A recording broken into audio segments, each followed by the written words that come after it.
Rahmat berkah melimpah ruah untuk saudara-saudari beraya semua yang hadir, yang ada di Room Regenerasi siang hari ini. Terusnya, selamanya, segalanya, semuanya. Semesta mendukung, aku kaya raya, sukses luar biasa. Semesta dan Selamat bergabung kembali Not, ada Mbak Muni atau Mbak Tari. Selamat siang semuanya. berlimpah rezeki tak pernah. Di sini mungkin ada yang belum tahu atau belum paham rezeki itu apa dan bagaimana, berkah itu apa dan bagaimana. Pasti sudah tahu lah ya. Ratusan miliar masuk ke rekeningku. Ketika kita berbicara rezeki atau berkah, itu bukan hanya soal uang. Makanya berlimpah ruah, keberlimpahan. Keberlimpahan itu mencakupi, menggenapi seluruh apa yang ada yang teralami oleh manusia. Suka, senang, sedih, bahagia, musibah, masalah, persoalan, apapun yang muncul dalam ranah pikiran manusia. Tersiksa, tersakiti, dihinakan, difitnah, digunjing, dianiaya, semua itu adalah rezeki. Semua itu adalah berkah. Apa yang ku tanam kini ku tuai berlimpah rezeki tak pernah habis hidup bersinar. Semua itu adalah rezeki. Maka ketika pikiran manusia hanya mematokkan pada rezeki itu hanya uang, hanya kesehatan, hanya kedamaian, hanya ketenangan, ketentraman, maka kita sudah tidak adil kepada diri kita sendiri dan sudah memusuhi atau sudah menolak. Padahal dari segala macam apapun yang dialami, dari kesulitan bersama ada kemudahan. Ketika kita punya masalah, maka ada yang salah dalam diri kita. Dan itu pembelajaran, penguatan diri untuk mampu menerima dengan segenap sepenuh penerimaan tanpa penolakan apapun tentang apa yang terjadi, baik di luar diri ataupun di diri kita. Selamat bergabung Mas Taya. Tapi karena manusia dengan otak pikir dangkalnya menyebutkan berlimpah atau kaya raya itu hanya berkaitan dengan uang, hanya berkaitan dengan cinta, hanya berkaitan dengan pasangan, hanya berkaitan dengan segala sesuatu yang membentuk keegoisan yang justru menjadi keterbatasan dirinya.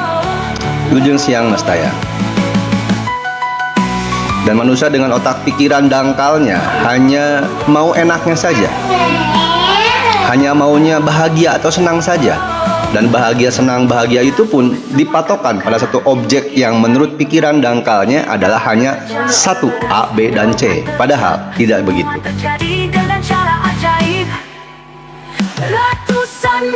Keajaiban selalu terjadi, selalu ada dalam ranah diri kita. Dari hal terkecil, bahkan dari hal debu-debu kosmik yang ada.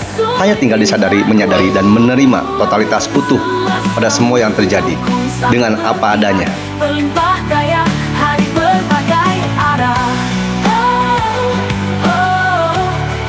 Kembali kasih Apipudin.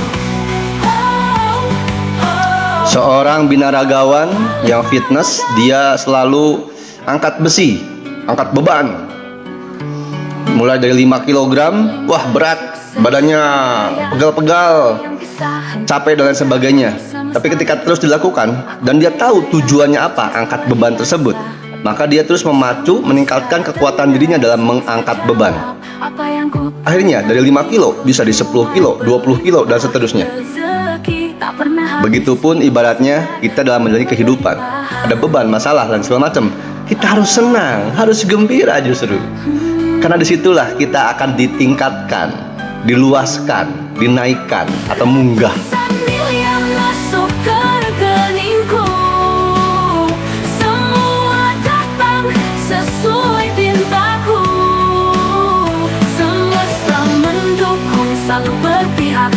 Maka dasari segala sesuatu apapun yang kita lakukan dengan ketenangan, dengan kedamaian, ketentraman, dan kebahagiaan.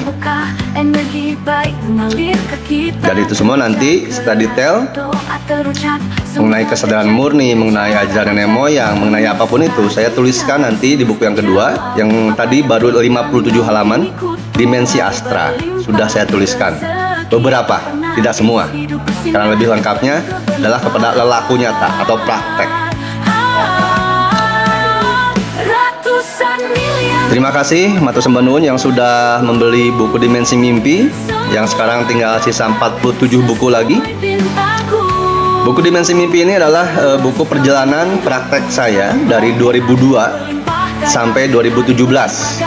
Mulai berkunjung kepada Gunung Padang di Cianjur sampai dihantarkan kepada negara Padang di Ciwidey. Bertemu dengan sosok Galuh Parwati.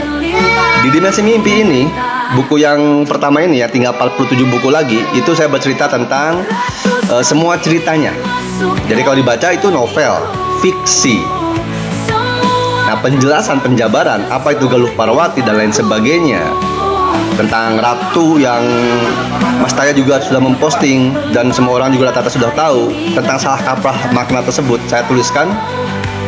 Terjemahan, isi dan maknanya ada di Dimensi Astra yang direncanakan hanya 108 lembar.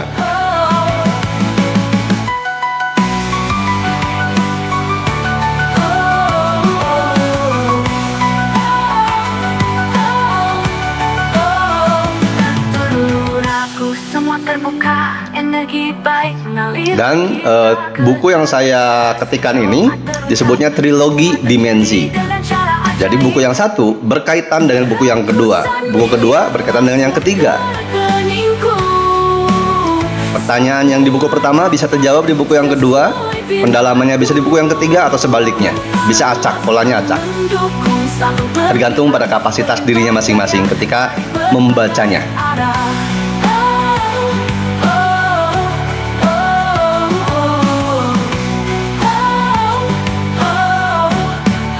Trilogi Dimensi ada 3 buku. Yang pertama Dimensi Mimpi.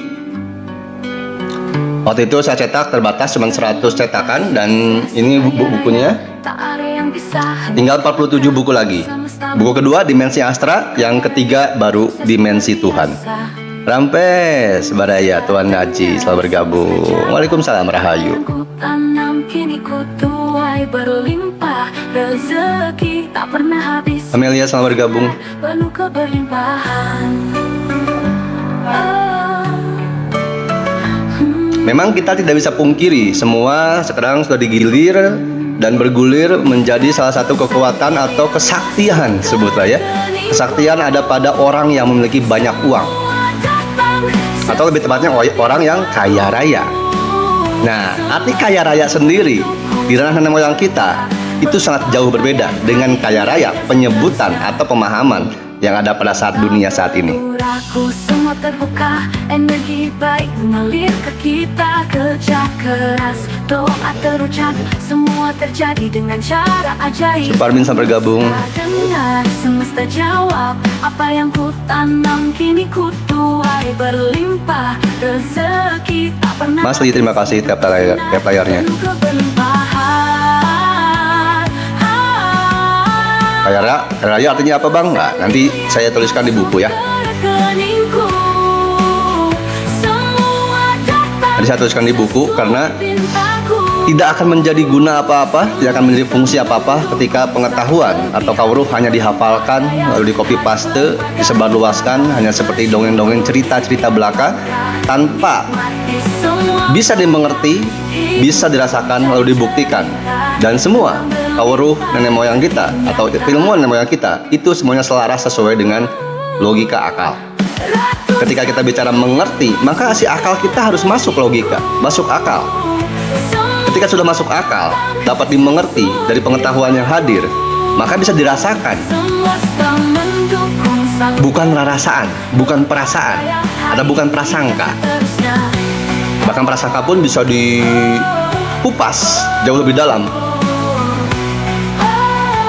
Dan lalu kita buktikan dalam kenyataan kehidupan seharian. Itulah kenapa keilmuan kawruh nenek moyang kita adalah kasunyatan atau kenyataan.